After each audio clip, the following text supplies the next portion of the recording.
When your spreadsheet is finished and you want to keep it on your computer, it's important to save your work, even if you're going to print it. To save your worksheet in Excel, it is essential to know what you are trying to save and where you are trying to save it. Click the File tab or Office button, click Save As to get started. You can change the name of the file that Excel has chosen just by typing a new name in the file name box at the bottom of the window that will show. The My Documents folder on your computer's hard drive is a good place to store your documents.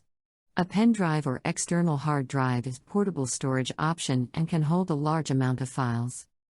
Excel will automatically save the document with the suffix XLSX.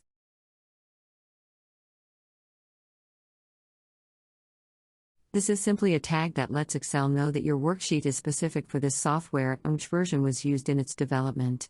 You don't need to type it, just set the file name.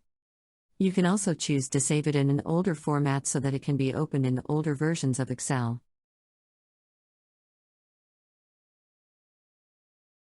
However, it is important to note that each save command will replace the original file, creating the most updated version.